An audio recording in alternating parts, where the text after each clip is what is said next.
కామారెడ్డి జిల్లా రామారెడ్డి మండలం Zahirabad parliament All India Forward Bloc MP అభ్యర్థి గుర్రపు మచ్చేందర్ మీడియా సమావేశం నిర్వహించారు.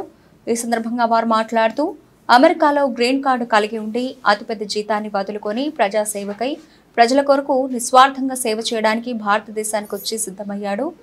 గుర్తు సింహం గుర్తు తన ప్రత్యేక మేనిఫెస్టోను తయారు చేసుకుని ప్రజల ముందుకు వెళుతున్నాడు. జాతీయ ప్రాంతీయ పార్టీల వైఖరిని చూసి రాజకీయ ప్రక్షాళన చేయడానికి ముందుకు వస్తున్నాను అని మీడియా సమావేశంలో తెలిపారు. జహీరాబాద్ పార్లమెంట్ ప్రజలందరికీ నమస్కారములు. నా పేరు గుర్రపు మచ్చేందర్. నేను ఆల్ ఇండియా ఫార్వర్డ్ బ్లాక్ అభ్యర్థిగా ఎంపీగా పోటీ చేస్తున్నాను. నా పార్టీ యొక్క గుర్తు సింహం గుర్తు. ఇది బ్యాలెట్ పేపర్లో 5వ నంబర్లో ఉంది. 5వ వరుసలో ఈ సింహం గుర్తు ఉంటుంది. నేను రాజకీయంగా ఎంపీగా ఎందుకు పోటీ చేస్తున్నాను అంటే, మనకు ఇదివరకు ఎన్నుకోబడ్డ ప్రజాప్రతినిధులు కానీ ఇతర కేంద్ర ప్రభుత్వం కానీ పేద ప్రజల గురించి ఏనాడు ఏమీ ఆలోచించలేకపోతుంది. ఎంతసేపు ఎన్నుకోబడ్డ ఎంపీలు పార్టీ కార్యక్రమాల్లో నిమగ్నమై ఉంటున్నారు తప్ప ప్రజల సమస్యల మీద ఏనాడు వాళ్ళు చిత్తశుద్ధిగా పనిచేయలేకపోతున్నారు. దానివలన మన భారతదేశంలో పేదరికం అనేది ఇంకింత పెరుగుతూ ఉంది. ఎంతోమంది నిరుపేదలు ఉన్నారు. వాళ్ళకు కనీస ఉపాధి కూడా మనం కలిగించలేకపోతున్నాం. దానివలన వాళ్ళు చాలా అవస్థలు పడుతున్నారు. ఇది గమనించే ఈ వ్యవస్థను మార్చాలి అన్న ఉద్దేశంతోనే నేను ఒక ఎంపీగా పోటీ చేయడానికి నిర్ణయించుకొని ఇప్పుడు బరిలో నిలబడ్డాను. నేను ప్రధానంగా ఎంపీగా ఎన్నికైతే నా సింహం గుర్తుకు ఓటు వేసి ప్రజలు నన్ను ఎంపీగా గెలిపిస్తే నేను పార్లమెంట్లో ప్రజా సమస్యల మీద గలమెత్తడం ప్రతిసారి నేను గలమెత్తుతూనే ఉంటాను. ఏ బిల్లు పైన అయినా కూడా నేను చర్చలో పాల్గొంటాను. అంతేకాకుండా పార్లమెంట్లో పెట్టే ఏ బిల్లు అయినా కూడా పేద ప్రజల సంక్షేమం కోసం ఉండాలి, భారతదేశ అభివృద్ధి కోసం ఉండాలి తప్ప ఓటు బ్యాంకు బిల్లులు ఏది వచ్చినా ప్రజలందరి మద్దతుతో అడ్డుకొని తీరుతానని కూడా విన్నవించుకుంటున్నాను. మనం ప్రధాన లక్ష్యం ఈ 5 సంవత్సరాలు మన దగ్గరున్న అట్టడుగున ఉన్న పేదవారిని బాగు చేయడానికి మాత్రమే మనం కృషి చేయాలి తప్ప ఎలాంటి రాజకీయాల కోసం కానీ మనం పార్లమెంటు వ్యవస్థను దుర్వినియోగం చేయకుండా శాయశక్తుల కృషి చేస్తానని కూడా మనవి చేస్తున్నాను. ప్రజలు కూడా చాలా విసిగిపోయారు. ఇదివరకు చాలా విసిగిపోయారు. ప్రధానంగా సురేష్ శెట్కర్ గారు 5 సంవత్సరాలు ప్రభుత్వం కేంద్రంలో కాంగ్రెస్ గవర్నమెంట్ అధికారంలో ఉన్నప్పుడే 1-2 అరకొర పనులు తప్ప ఏమాత్రం పేదవాళ్లకు కానీ ఈ ప్రాంతానికి కానీ ఎలాంటి అభివృద్ధి కార్యక్రమాలు చేయలేకపోయారు. ఒక్క పరిశ్రమ కూడా తేలేకపోయారు. బీబీ పాటిల్ గారు కూడా 10 సంవత్సరాలు ఎంపీగా ఉండి కూడా ఈ ప్రాంతాల్లో ఎప్పుడూ కనిపించలేదు. అతను ఎంతసేపు ఆయన కాంట్రాక్టుల కోసం, ఆయన ఆస్తులు కాపాడుకోవడం కోసం, ఇక్కడ ల్యాండ్స్ కొనడం కోసమే పనిచేశాడు తప్ప ఏనాడు పార్లమెంట్లో మాట్లాడింది కూడా లేదు. అలాంటి ఎంపీల వల్ల ఎలాంటి ఉపయోగం లేదు అని ప్రజలు గ్రహించారు.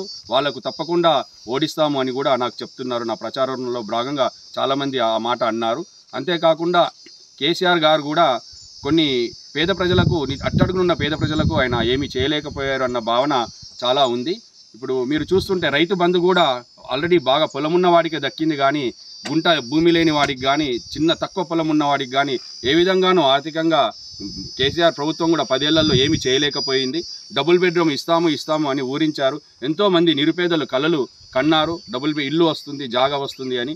జాగా కూడా ఇవ్వలేకపోయారు, ఇల్లు కూడా ఇవ్వలేకపోయారు. ప్రస్తుత తరుణంలో జాగాల రేట్లు కూడా విపరీతంగా పెరిగినాయి. ఈ సమయంలో ఏ ప్రభుత్వమైనా వాళ్ళకు ఒక ఇల్లు కానీ జాగా కానీ కల్పించాలి అంటే చాలా కష్టసాధ్యంగా తయారైంది. దీనికి అంతటికీ కారణం కేసీఆర్ అనే భావనతో ప్రజలు కూడా కేసీఆర్ బీఆర్ఎస్ పార్టీ పైన కూడా నమ్మకాన్ని కోల్పోయారు. వాళ్లకు ప్రత్యామ్నాయంగా ప్రస్తుత ఈ జహీరాబాద్ ఎంపీ ఎలక్షన్లో ప్రత్యామ్నాయంగా సింహం గుర్తే మన ప్రజలందరికీ కనిపిస్తుంది. ఎలాగో వీళ్ళు చేయలేకపోయారు కాబట్టి సింహం గుర్తుకు ఓటు వేస్తే పేదవాళ్లకు న్యాయం జరుగుతుంది, నిజాయితీగా పనిచేస్తాడు, నిస్వార్థంగా పనిచేస్తాడు, ఒక సంఘ సంస్కర్తగా పనిచేస్తాడు అని భారతదేశం 3వ అతిపెద్ద ఆర్థిక వ్యవస్థ అయ్యేది. అది కాలేదు, ఇంకా ఇప్పటికీ కాలేదు. ఆనే వాళ్ళే 5 సార్లకే బాధ చేస్తా అంటాడు. అంటే 10 ఏళ్లలో ఏం చేశారు మోడీ గారు అని ఒకసారి ఆలోచించాలి. దేశానికి ఏం సేవ చేశారు? పేదరికాన్ని ఏమైనా నిర్మూలించారా? జాబులు ఏమైనా ఇప్పించారా? నల్లధనాన్ని రూపుమాపుతా అని మన నోట్ల బ్యాన్ చేశారు. దాని వలన ఎన్నో రకాల ఇంకా అన్యాయాలు పెరిగిపోయాయి. డీజిల్ ధరలు కూడా ఆకాశాన్ని అంటుతున్నాయి, అన్ని పెట్రోల్ ధరలు కూడా ఆకాశాన్ని అంటున్నాయి. దాని ద్వారా నిత్యావసర ధరలు కూడా ఆకాశాన్ని అంటున్నాయి. ఏ విధంగా మోడీ గారు ఈ భారతదేశాన్ని అభివృద్ధి చేశారు, ఏ విధంగా భారతదేశానికి సేవ చేశారు మోడీ గారు ఆలోచించాలి. ఇలా చెప్పుకుంటూ పోతే మోడీ చేసిన తప్పులు 1000 ఉన్నాయండి. ఈ 1000 రకాల తప్పులు, అవే నాకు ఆయుధాలు. కేసీఆర్ గారు కూడా పేదవాళ్లకు డబుల్ బెడ్రూమ్ ఇప్పించలేకపోయారు, అట్టర్ ఫ్లాప్ అయ్యారు. దాని వలన పేదవాళ్ళ కళ కూలిపోయింది. ఎప్పుడు వస్తుందో వాళ్ళకి ఇల్లు అనే భావనలో వాళ్ళు ఉన్నారు. కాంగ్రెస్ గవర్నమెంట్ కూడా ఎన్నో రకాల ప్రామిసులు చేసింది. ఇందిరమ్మ ఇల్లు అంటున్నారు. కాంగ్రెస్ గవర్నమెంట్ అంటేనే నాణ్యత లేని పనులు చేయడం, వచ్చిన ఇల్లులలో సగం మట్టుకు మింగేయడం, అలాంటి వ్యవస్థలు కాంగ్రెస్ ప్రభుత్వాలు నడుస్తాయి. అందుకనే ప్రజలారా జాగ్రత్తగా ఉండండి. వీళ్ళనందరినీ మనం నిరోధించాలంటే, వీళ్ళందరినీ ప్రశ్నించాలంటే ఒక నిస్వార్థంగా నిజాయితీగా పనిచేసేవాడు ఒక్కడన్నా చట్టసభల్లో ఉంటే తప్పకుండా మీకు న్యాయం జరుగుతుంది అని నేను విన్నవించుకుంటున్నాను. నేను అందుకు చాలా కృతజ్ఞతగా భావించి, నేను అనిత్యం ప్రజల్లో ఉండి, స్థానికంగా ఉండి, వాళ్ళ బిడ్డలాగా ఉండి, వాళ్ళ తమ్ముళ్ళలాగా ఉండి, వాళ్ళ కొడుకులాగా ఉండి, నేను ఎప్పుడు నిరంతరం వాళ్ళ సమస్యలపైన నేను పోరాడి వాళ్ళ సమస్యలన్నీ తీర్చాలి అన్న ఉద్దేశంతో పని చేయడం జరుగుతుంది. మీరు గతంలో చెప్పేసి అన్నారు, మరి 50 లక్షల రూపాయలు జీతం మోసుకొని ఈ ప్రాజెక్ట్ ఇక్కడికి రావడానికి కారణం ఏంటి? జీతం విషయము ఎక్కువ ఉండొచ్చు, అంతకన్నా తక్కువ కూడా ఉండొచ్చు. దాని గురించి నేను చెప్పదలుచుకోలేదు. కానీ నేను అమెరికా సిటిజన్ని కాదు, నేను గ్రీన్ కార్డ్ హోల్డర్.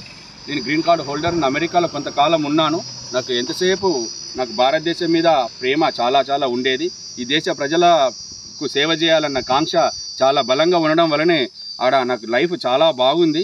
అయినా కూడా వదిలేసుకొని నేను ఈ రాజకీయం, మన ఇండియాకి వచ్చి ఈ రాజకీయంలోకి రావడం జరిగింది. ఎందుకు అంటే, ఏ రాజకీయ నాయకుడైనా 1000 కోట్ల డబ్బున్నవాడే ఎంపీ అవుతున్నాడు తప్ప, మనలాంటి నిస్వార్థంగా సేవ చేయాలి అన్న భావన ఉన్న ఏ వ్యక్తి కూడా పోటీ చేయడానికి ధైర్యం చేయలేకపోతున్నాడు. ఎందుకంటే ఇప్పుడు ఎన్నికలంటే డబ్బుమయం అయిపోయింది. 100 కోట్లు ఖర్చు పెడితే కానీ ఎన్నికల్లో నిల్చోలేని పరిస్థితి దాపురించింది. అంటే 1000 కోట్ల ఆస్తులున్నవాడే పార్లమెంటు మెట్టెక్కే పరిస్థితి దాపురించి మన భారతదేశంలో. దీని వలన అలాంటి విపరీతమైన డబ్బున్న వాళ్ళ ఎంపీలు అయితే వాళ్ళు ఏనాడు పేద ప్రజల గురించి ఆలోచించరు. వాళ్ళు పేద ప్రజలతో కలవలేరు, మెలగలేరు. కాబట్టి పేద ప్రజలకు కానీ, మన భారతదేశంలో నిరుపేదలకు కానీ ఎలాంటి సాయం చేయలేరు. మీరు ఎన్నో గమనించాను. మన ఇదివరకు వచ్చిన భారతదేశంలో ఉన్న చట్టాలను చాలా గమనించాను. ఏ చట్టమైనా కూడా ఆల్రెడీ ఇదివరకే డబ్బున్న వాడికే ఆ స్కీములన్నీ ఉపయోగపడుతున్నాయి తప్ప నిరుపేదలకు ఏది దక్కడలేదు అన్న బాధ నాకు చాలా ఉంది. అందుకని ఇది మార్చుదామని కృతనిశ్చయంతోనే భారతదేశాన్ని, నేను ఒక భారతీయుడిలాగా, మోడీకి ఎంత దేశం మీద ప్రేమ ఉందో నాకు అంతకంటే ఎక్కువ ఉందన్న నమ్మకం నాకు బలంగా ఉంది. మోడీ గారు కాదు, ఇదివరకు ఎవరు చేసినా వాళ్ళకంటే ఎక్కువగా నేను ప్రజలకు సేవ చేసి పేదరికాన్ని నిర్మూలించాలి అన్న తపన చాలా ఎక్కువ ఉండడం వల్లనే నేను అమెరికాను వదిలి ఇక్కడికి రావడం జరిగింది. కార్యాచరణ తప్పకుండా, నా కార్యాచరణ అనునిత్యం పేద ప్రజలను పైకి తీసుకురావాలి. పేదరికం పోగొట్టాలంటే ముందుగా వాళ్ళకు నాణ్యమైన విద్యను అందించాలి. వాళ్ళందరినీ పై చదువులు ఎవరు కూడా 10th కానీ, ఇంటర్లో కానీ, డిగ్రీలో కానీ డ్రాప్ అవుట్స్ అవ్వకూడదు. ముఖ్యంగా మీరు గమనిస్తే చాలామంది నిరుపేదలు 10వ తరగతి 12 డిగ్రీలోనే ఆపేస్తున్నారు. దాని వలన ఇంకింత పేదరికంలోకి చిన్న జాబులు చేసుకుంటూ ఇంకా పేదరికంలోనే మగ్గుతున్నారు. ఇది మార్చాలి అంటే ఈ 5 సంవత్సరాలలో ఒక్కళ్ళు కూడా డ్రాప్ అవుట్ లేకుండా నా కార్యాచరణ మొదలుపెట్టి అందరూ కూడా డిగ్రీలు, పై చదువులు చదివి అమెరికాకు కూడా వెళ్ళగలిగేలా నేను సహాయ సహకారాలు అందించి వాళ్ళందరూ మంచి ఉద్యోగం సంపాదించి, మంచి జీతం సంపాదించి ఆర్థికంగా నిలదొక్కుకోవడానికి శాయశక్తిలో కృషి చేస్తాను. అంతేకాకుండా ఇక్కడ నిరుపేదలకు ముఖ్యంగా వాళ్ళకి ఎవరికైనా ఇల్లు అనేది ఒక కళ. ఆ ఇల్లు సాకారం అయ్యేందుకు శాయశక్తుల పార్లమెంట్లో కొట్లాడి మిగతా స్కీములన్నీ పక్కన పెట్టి నిరుపేదలకు ఇల్లు కట్టించడానికి ఎంత కష్టసాధ్యమైనా, అది ఎంత పెట్టుబడితో కూడిందైనా కూడా అదే ప్రథమ లక్ష్యంగా నేను పార్లమెంట్లో పోరాడి పేదవాళ్ళందరికీ ఒక ఇల్లు అనేది కట్టించేలా, నేను నిజాయితీగా, న్యాయంగా ఎవరికైతే దక్కాలో వాడికే దక్కేలా సమగ్రంగా బిల్లును రూపొందించి పేద ప్రజలకు అది దక్కేలా నేను శాయశక్తుల కృషి చేస్తాను. అంతేకాకుండా వైద్యపరంగా కూడా ఏదన్నా చేయాలి అన్న పేదవాళ్ళు చాలా అప్పులపాలు అవుతున్నారు. పేదవాళ్ళు ఎప్పుడు అప్పులు చేయకూడదు అన్నది నా లక్ష్యంగా పెట్టుకున్నాను.